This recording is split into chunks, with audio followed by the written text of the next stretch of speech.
ఉదయకాలపు వర్తమానాల కొరకు ఎదురు చూస్తున్న మీ అందరికీ మా శుభాభివందనాలు తెలియచేస్తూ ఉన్నాను. క్రీస్తునందు మాకు అత్యంత ప్రియమైన దైవ జనాంగమా, ఎలా ఉన్నారు?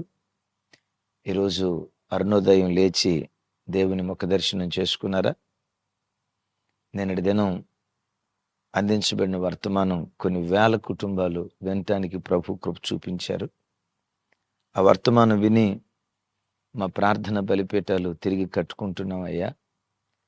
అరుణోదయ ప్రార్థనలో దాగిన దీవెన నిజంగా మా హృదయాలను కదిలించింది, పురికొల్పింది.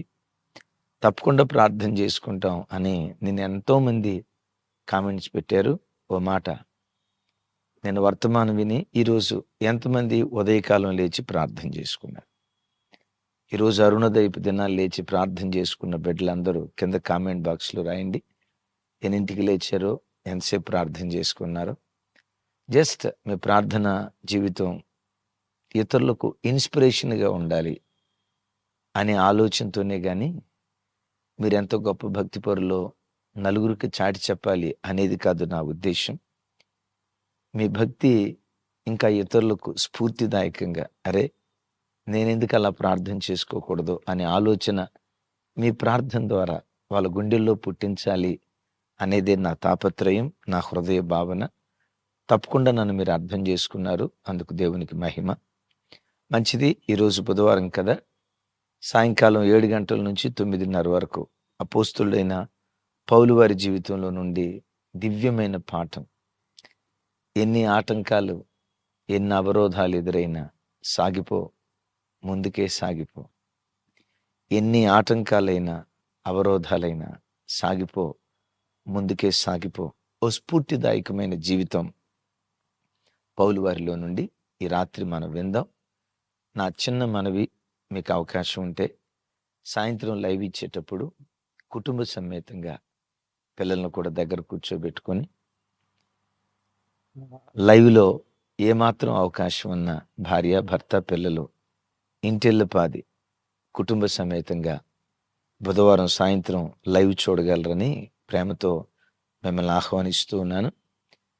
మరి విశేషంగా రేపు, ఎల్లుండి గురు, శుక్రవారాలు ఓమన్ దేశం మస్కట్ అనే ప్రాంతానికి నేను వెళ్తున్నాను. క్షేమకరమైన ప్రయాణం కొరకు ప్రార్థన చేయండి. మరి విశేషంగా సోమవారం, వచ్చే సోమవారం 16th మండే బెంగళూరులో కుటుంబ ఆశీర్వాద సదస్సు బెంగళూరులో ఏర్పాటు చేయటం జరిగింది. బెంగళూరు పరిసర ప్రాంతాల్లో లైవ్ చూస్తున్న మిమ్మల్ని అందరినీ ప్రేమపూర్వకంగా ఆహ్వానిస్తున్నాం. తప్పకుండా కుటుంబాలుగా స్థలానికి వచ్చి దైవాశీర్వాదాలు పొందగలరని ప్రేమతో మీ అందరికీ నా మనవి. మంచిది. ఈ దినం ఓ ప్రత్యేకమైన సందేశం. పరిశుద్ధాత్ముడు కొన్ని దినాల నుంచి ఈ అంశం మీద సార్వత్రిక క్రైస్తవ సంఘానికి లైవ్ చూస్తున్న బిడ్డలతో ఈ అంశం మీద దేవుని వాక్యం పంచుకోమని కొన్ని దినాల నుండి ఆత్మదేవుడు నా హృదయాన్ని పురికొల్పుతూ వచ్చారు. అదే మంచి ఆర్థిక వ్యవస్థకు 5 సూత్రాలు. ఆల్రెడీ టైటిల్ చూసుంటారు కదా, మంచి ఆర్థిక వ్యవస్థకు 5 సూత్రాలు. కొంతమంది ఈ టైటిల్ చదివి కొంతమంది అంటారు, అనుకుంటారు, అందరూ కాదు, అన్నయ్య మాకు ఆత్మీయ పాఠాలు కావాలి కానీ మాకెందుకన్నా ఆర్థిక సూత్రాలు అని కొంతమంది తెలివి తక్కువతనంతోనూ ఆ దైవికమైన సంపూర్ణత కలిగిన ప్రత్యక్షత లేకో మాకు ఆత్మీయ పాఠాలు కావాలి, మాకెందుకు ఆర్థిక పాఠాలు అని కొంతమంది, అలాగని వాళ్ళని తప్పు పట్టడం కూడా ఏం కాదు, అలా అనుకుంటారు. దైవజనమ ప్రతిదినం ఆత్మీయ పాఠాలే. అదే సమయంలో ఆర్థిక పాఠాలు, భూలోకంలో ఎలా బ్రతకాలో ఆ పాఠాలు కూడా క్రైస్తవునికి అవసరమే. కొంతమంది మాకు ఆత్మీయ పాఠాలు కావాలి కానీ ఆర్థిక పాఠాలు ఎందుకు అని అంటారు. ఒక చిన్న మాట, మన భక్తి జీవితం మీద మన ఆర్థిక పరిస్థితులు ప్రభావితం చూపిస్తాయా లేదా? ఒక చిన్న ప్రశ్న మిమ్మల్ని అడుగుతున్నాను. మన ఆర్థిక పరిస్థితులు, మన ఆర్థిక వ్యవస్థ ఆత్మీయ జీవితం మీద ప్రభావితం చూపించిద్దా లేదా? నేనంట 100కి 100 పాళ్ళు చూపించకపోయినా ఎంతో కొంత మన ఆత్మీయ జీవితం మీద మన ఆర్థిక పరిస్థితులు తప్పకుండా ప్రభావితం చూపిస్తాయి. క్రమం తప్పకుండా మందిరానికి వెళ్ళి మందిరంలో చక్కగా పరిచర్య చేసి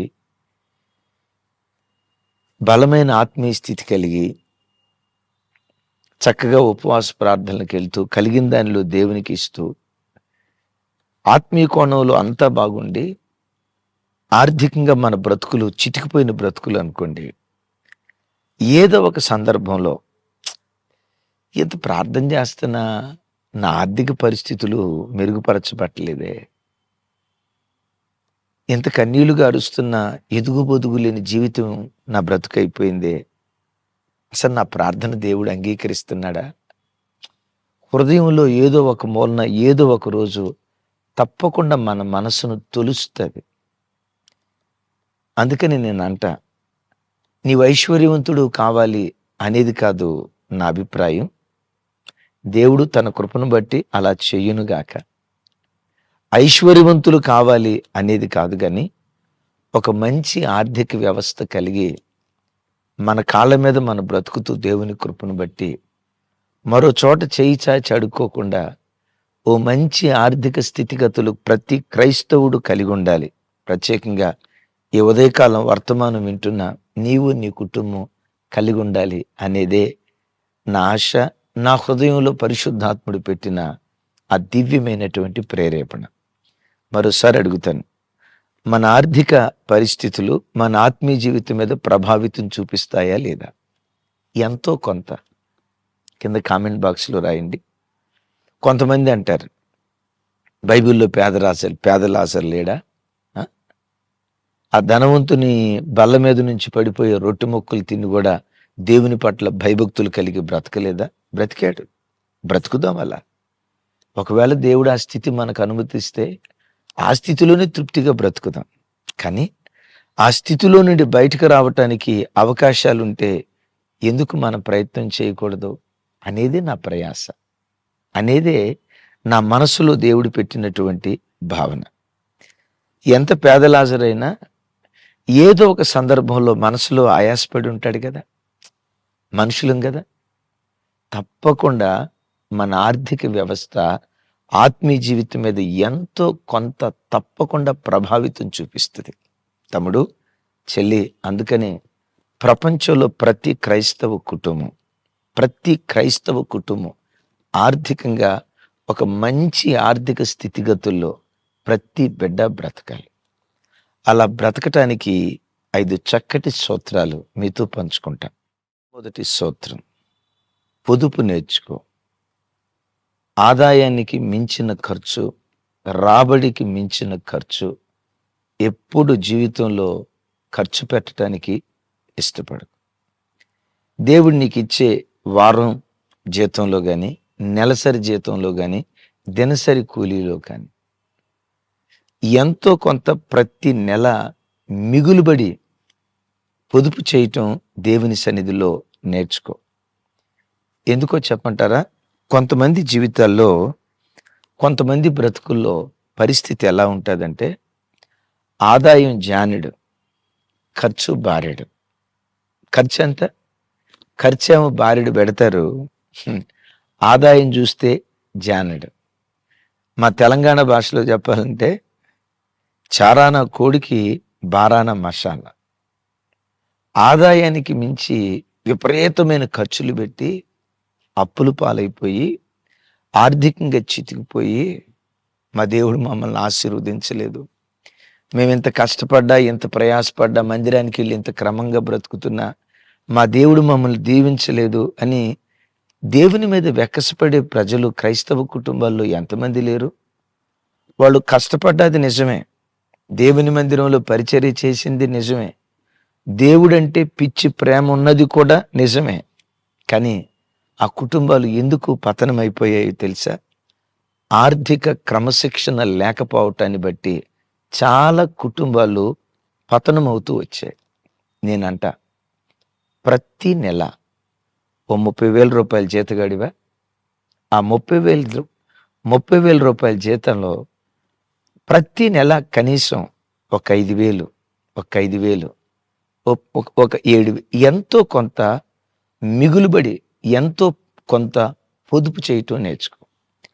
క్రైస్తవ జీవితంలో పొదుపు లేకపోతే, పొదుపు లేని జీవితం ఎలా చితికిపోతుందో, అదుపు తప్పుతుందో, ఆర్థిక క్రమశిక్షణ లేని కుటుంబాలు ఎలా చితికిపోతాయో 3 విలువైన మాటలు మీతో పంచుకుంటా. ఓ భక్తుడు ఇలా అంటాడు, అదుపు లేని నోరు, పొదుపు లేని జీవితం కష్టాల పాలే. ఏంటి? అదుపు లేని నోరు, పొదుపు లేని జీవితం కష్టాల పాలే. ఇది విని వాహ్ కొటేషన్ భలే ఉందన్న కొటేషన్. ఇది కొటేషన్గా తమ్ముడా, చెలి, ఇది కొటేషన్ కాదు, జీవిత సత్యం. కొన్ని కుటుంబాల్లో అటు పురుషుడికైనా స్త్రీకైనా నోటి మాటలకు అదుపు ఉండదు. కొంతమంది దైవ సేవకుల మాటకు కంట్రోల్ ఉండదు.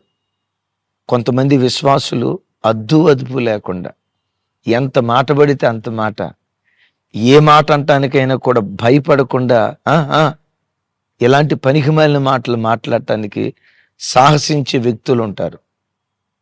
అదుపు లేని నోరు కుటుంబాన్ని శ్రమల పాలు చేస్తుంది. అదుపు లేని నోరు కుటుంబాన్ని అసమాధానం అలజడికి నెట్టేస్తుంది. అదుపు లేని నోరు ఎంత ప్రమాదమో, పొదుపు లేని జీవితం కూడా అంతే ప్రమాదమని ప్రభు పేరిట మనవి చేస్తున్నాను. తమ్ముడు, ప్రతి నెల నీ రాబడిలో ఎంతో కొంత పొదుపు చేస్తున్నావా? పిల్లల కోసమని, పిల్లల ఫీజుల కోసమని, పిల్లల చదువుల కోసమని, పిల్లల భవిష్యత్తు కోసమని ఎంతో కొంత పొదుపు చేస్తున్నావా? ఆర్థిక క్రమశిక్షణ లేని జీవితం జీవిస్తున్నావా? ఆలోచించు. మరో భక్తుడు ఇలా అంటాడు, మాట పొదుపుతో ఆయుష్ పెరుగుతుంది, మూట పొదుపుతో ఆర్థికం మెరుగవుతుంది. విన్నారా? మాట పొదుపుతో ఆయుష్ పెరుగుతుంది, మూట పొదుపుతో ఆర్థికం మెరుగవుతుంది. ఇది కూడా విని భలే ఉందన్న, ఇది భలే ఉందన్న అని చెప్పుకోవటానికి కాదు తమ్ముడా, నీ ఆర్థిక స్థితిగతులు మెరుగుపరచబడటానికి. ఏమంటాడా భక్తుడు? మాట పొదుపుతో ఆయుష్ పెరుగుతూ వస్తుంది. మాటను పొదుపుగా వాడు, అదుపు లేకుండా మాట్లాడకు. నీ స్థాయికి మించి, నీ వయస్సుకు మించి, నీ పరిధికి మించి బౌండరీ దాటిన మాట ఎప్పుడు నీ నోట రావద్దు. రైట్? మాట పొదుపు నీ ఆయుష్ పెంచుతుంది. మూట పొదుపు నీ ఆర్థికం మెరుగవుతుంది. ప్రతి క్రైస్తవుడు ఆర్థికంగా మెరుగుపడాలి. ఎవరి దగ్గరకో వెళ్ళి చేయి చాచి అడుక్కునే పరిస్థితి క్రైస్తవ బ్రతుకులో ఉండకూడదు. అలా ఉండున్నట్లుగా ప్రతి నెల పొదుపు నేర్చుకో. మరో చక్కటి మాట, చెట్టు సవ్యంగా బలంగా ఎదగాలంటే పాదు ఎంత అవసరమో, జీవితం సవ్యంగా సాగాలంటే పొదుపు అంత అవసరం. పాదు లేని చెట్టు, పొదుపు లేని మనిషి ఎదుగుదల వంకర టెంకరే. చాలా బాగుంది కదా ఈ మాట. నాకైతే అంటా కదా, ముద్దాడాలనిపిస్తుంది. ఎంత బాగుంది. చెట్టు సవ్యంగా బలంగా ఎదగాలంటే పాదు ఎంత అవసరమో, జీవితం సవ్యంగా సాగాలంటే పొదుపు అంత అవసరం. పాదు లేని చెట్టు, పొదుపు లేని మనిషి ఎదుగుదల వంకర టెంకరే. నిజమే కదా? అది ఎంత జీవిత సత్యము కదా. విత్తనం వేసిన తర్వాత ఆ విత్తనం మొలకెత్తి చిన్న మొక్క అవటంతో వ్యవసాయకుడు ఏం చేస్తాడు? దాని చుట్టూతో పాదు తీస్తాడు. ఆ పాదు తీసినప్పుడే పోయబడిన నీళ్లు నిలువ ఉంటాయి. ఆ నీళ్లు పీల్చుకొని అది ఏపుగా, బలంగా, దృఢంగా ఎదుగుతూ ఉంటుంది. పాదు లేకపోతే చెట్టు బ్రతుకు అస్తవ్యస్తంగా ఎలా ఉంటుందో, పొదుపు లేని జీవితం కూడా వంకర టెంకరగానే ఉంటుంది. తమ్ముడా, ప్రతి నెల జీవితంలో పొదుపు నేర్చుకో. ఎప్పుడు వాళ్ళ దగ్గర అప్పు తెచ్చుకొని, వీళ్ళ దగ్గర అప్పు తెచ్చుకొని, వాళ్ళ దగ్గర వడ్డీకి తెచ్చుకొని, వీళ్ళ దగ్గర వడ్డీకి తెచ్చుకొని, ఈ కాలంలో చాలామంది ఈ కార్డులు ఉంటాయి కదా, క్రెడిట్ కార్డులు, గీకేస్తానే ఉంటాడు. గీకేస్తానే ఉంటాడు. ఆ వచ్చే డబ్బంతా, జీతం అంతా వడ్డీలకు, మాకులకు కడుతూ ఆర్థికంగా చితికిపోయినటువంటి కుటుంబాలు లోకంలో ఎన్నున్నాయో అర్థం కాని పరిస్థితి. ఆ ఆర్థిక క్రమశిక్షణ లేక వచ్చేది ఎంత, మనం పెట్టే ఖర్చు అంతా స్థాయికి మించిన ఖర్చులు పెట్టి అప్పుల పాలవుతున్నారు. అప్పులు చేసేటప్పుడు కూడా కొన్ని ప్రాంతాల్లో కొన్ని సామెతలు ఉన్నాయి. మరి మీ ప్రాంతంలో ఏదైనా సామెత ఉంటే కింద కామెంట్ బాక్స్లో రాయండి. నేను నేర్చుకొని ఈసారి ఇంకొకరికి చెప్తా. విన్నారా? అంటారు, అప్పు చేసైనా పప్పు కూడు తినాలి. ఆహా, అప్పు చేసి పప్పు కూడు తినాలా? నో. విజయవాడలో ఒక సామెత ఉందట, పొలవమ్మైనా పలావు తినాలంట. ఏంటంటే పొలవమ్మైనా పలావు తినాల. నేను అమలాపురం కొత్తపేట ప్రాంతానికి వెళ్తే అక్కడ ఒక కొత్త సామెత నేర్చుకున్నా. అన్నయ్య పులస చేప తెచ్చాం అన్నారు. నాకు ఎలస పులస విన్నాదే తెలుసు కానీ అంత అవగాహన లేదు. ఏంటయ్యా పులస అన్న అసలు పులస మీద ఎన్ని సామెతలు ఉన్నాయో తెలుసా అని ఒక ఆయన చెప్పారు. పుస్తెలమ్మైనా పులస తినాలంట. విన్నారా? పుస్తెలమ్మైనా పులస తినాలి, అప్పు చేసైనా పప్పు కూడా తినాలి, పొలం అమ్మైనా పలావు తినాలి. నో. దైవజనమ, ఓ 50,000 రూపాయలు జీతగాడివైతే ప్రతి నెల ఒక్క 10,000 వెనక దాచిపెట్టు. మీరు అంటారా, అన్నయ్య దేవుడు రేపటిని గూర్చి చింతించొద్దు అన్నాడు కదా అన్నయ్య, ధనం సమకూర్చుకోవద్దు, దాచిపెట్టుకోవద్దు, చెమట పెట్టింది పురుగులు పడతాయి అన్నాడు కదా అని. ఏంటి మీరు కొత్త బోధ మాట్లాడుతున్నారు అని అంటారా? మరి తమ్ముడా, రేపటిని గూర్చి చింతించొద్దు అన్నాడు కానీ ఆలోచించొద్దు అనలేదు కదా. వ్యూహ ప్రకారం ప్రణాళికలు వేసుకోవద్దు అని అనలేదు కదా. అదే దేవుడు సామెతల్లో ఒక మాట అంటారు. ఏమంటారు? అదే దేవుడు, సోమరి చేమల యొద్దకు వెళ్ళు, రాబోయేది వర్షాకాలం అని ఎరిగి 6 నెలలు ముందుగానే అది ఆహారం సిద్ధపరుచుకుంటుంది, దాని నడతను చూసి జ్ఞానం తెచ్చుకో అంటాడు. మరి ఆ మాట నేను చేద్దాం. దైవజన్మ, ప్రతి క్రైస్తవుడితో దేవుడు మాట్లాడుతున్న మాట. అపోస్తులుడైన పౌలు గారు కొరింథీ సంఘంతో ఉత్తరం రాస్తూ 2వ కొరింథీ పత్రికలు 12వ అధ్యాయంలో ఇలా అంటాడు, పిల్లలు తల్లిదండ్రుల కొరకు కాదు, తల్లిదండ్రులే పిల్లలకు ఆస్తిని సమకూర్చవలెను గదా అంటాడు. ఓ తండ్రి, ఒకవేళ నువ్వు పేద స్థితిలో ఉంటే నిన్ను కించపరచాలని కాదు, కృంగదీయాలని కాదు, ఎలా భవిష్యత్ తరాలకు మనం దేవుని దీవెని అందించాలి అనేది నా మనసులో ఉన్న తాపత్రయం. పిల్లలు తల్లిదండ్రుల కొరకు కాదు, తల్లిదండ్రులే పిల్లలకు ఆస్తిని సమకూర్చవలెను కదా అంటే ప్రతి తల్లి తండ్రి బాధ్యత ఏంటి? పిల్లలకు ఆస్తిని సమకూర్చాలి. అందుకనే ప్రతి క్రైస్తవుడు పొదుపు నేర్చుకోవాలి అంటే రాబడికి మించిన ఖర్చు ఎప్పుడు జీవితంలో పెట్టద్దు. ఓ చిన్న పొదుపు జీవితాన్ని గురించి మీతో పంచుకుంటాను. బంగ్లాదేశ్ దేశంలో యూనిస్ అనే ఒక గొప్ప ఆర్థికవేత్త, సామాజిక స్పృహ కలిగిన ఒక అద్భుతమైన వ్యక్తి ఉన్నారు. ఆయనకు ఒక గొప్ప అవార్డు కూడా వచ్చింది, ప్రొఫెసర్ యూనిస్. తను ఉంటున్న ఇంటి నుండి ఆ దారి వైపు, చౌరస్తా వైపు చూస్తున్నాడు. ప్రతిరోజు సాయంత్రం 6 స్త్రీలు ఆ మార్గం గుండా వెళ్ళటం, ఒక అర్ధగంట తర్వాత రావటం. సాయంత్రం అయిందంటే చాలు ఆ 6 అలా వెళ్ళటం రావటం 10 రోజుల పాటు గమనించాడు. ఏంటో ప్రతిరోజు ఈ 6 స్త్రీలు సాయంత్రం అటు వెళ్తున్నారు, ఇటు వస్తున్నారు, ఏంటా పరిస్థితి అని ఒకరోజు వెళ్ళాడు వాళ్ళ దగ్గరికి. అమ్మా, ఏంటి ప్రతిరోజు ఇలా వెళ్తూ వస్తున్నారు? వాళ్ళు చెప్పారు, అయ్యా మేము చిన్న వ్యాపారవేత్తలం. అంటే వ్యాపారవేత్తలు అంటే బిజినెస్ మ్యాగ్నెట్స్ కాదు, రోడ్డు మీద ఏదో ఫ్రూట్స్ ఏదో చిన్న వ్యాపారం చేసుకునేవాళ్ళం. అయితే మేము వ్యాపారం చేసుకోవటానికి ఏ రోజు కావలసిన డబ్బు ఆ రోజు పలానా సేటు దగ్గర తెచ్చుకుంటాం. ఆయన మాకు ₹6 ఇంట్రెస్ట్‌కి ఇస్తాడు. మేము వ్యాపారం చేసుకొని ఆయన ఇంట్రెస్ట్, ఆయన అసలు ఆయనకిస్తాం. మరలా రేపటి వ్యాపారానికి ఆయన దగ్గర డబ్బులు తీసుకుంటాం. ఇది మా పరిస్థితి అని అన్నాడు. వెంటనే ఈ ప్రొఫెసర్ అన్నాడట, అయితే ఓ చిన్న మాట, ఆయన మీకు ₹6 ఇంట్రెస్ట్‌కి ఇస్తున్నాడు కదా, నేను మీకు ₹3 ఇంట్రెస్ట్‌కే ఇస్తా. నా దగ్గర డబ్బులు తీసుకుంటారా అన్నాడు. వాళ్ళు ఆ మాట విని, అయ్యా ₹6 ఎక్కడ, ₹3 ఎక్కడ, మీరు ₹3కి ఇస్తానంటే మేమెందుకు కాదంటామని అక్కడ మానేసి ఈయన దగ్గర డబ్బులు తీసుకోవటం ప్రారంభించారు. ఎంత? ₹3 ఇంట్రెస్ట్‌కి. రోజు ఈయన దగ్గర డబ్బులు తీసుకెళ్ళటం, మెటీరియల్ కొనుక్కోవటం, అమ్ముకోవటం, సాయంత్రం అయిందంటే ఈయన వడ్డీ ఈయనకి ఇవ్వటం, మరలా ఆ రేపటిక వ్యాపారానిక. ఇది ప్రతిరోజు జరుగుతున్నటువంటి ప్రక్రియ. 6 నెలలు అయిపోయింది.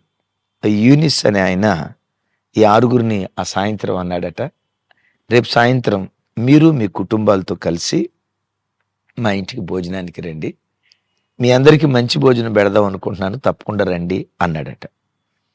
ఆ మాట అనేసరికి వీళ్ళు, అరే ఈ వడ్డీలు ఇచ్చేవాళ్ళు జలగలాగా మన దగ్గర పీక్కొని తింటారు కానీ మనకు భోజనం పెట్టడం ఏంటి? కొంతమంది శవాల మీద పేలాలు ఏరుకునే బ్యాచ్ ఉంటుంది. ఈ వడ్డీ వ్యాపారస్తుల్లో కొందరు జలగలు పీల్చుకున్నట్లుగా పీల్చుకొని తింటారు. అలాంటిది ఈయన మనవల భోజనానికి పిలవటం ఏంటి? అది కుటుంబ సమేతంగా రమ్మన్నాడు అని కాస్తంత ఆశ్చర్యానికి గురై మరుసటి రోజు సాయంత్రం ఇంటిల్లపాది 6 కుటుంబాలు భోజనానికి వచ్చాయి. వాళ్ళ కడుపు నిండా భోజనం పెట్టాడు. భోజనం అంతా అయిపోయిన తర్వాత ఒక్కొక్కరికి ₹36,000, 36,000, 36,000, 36,000, 36,000 ఇచ్చాడు. ఏం సార్ మరలా మాకు 36,000 ఇస్తున్నారు, ఇది వడ్డీకి ఇస్తున్నారా, అప్పుగా ఇస్తున్నారా అంటే, అమ్మా ఆ 36,000 మీవే, ఆ 36,000 మీవే.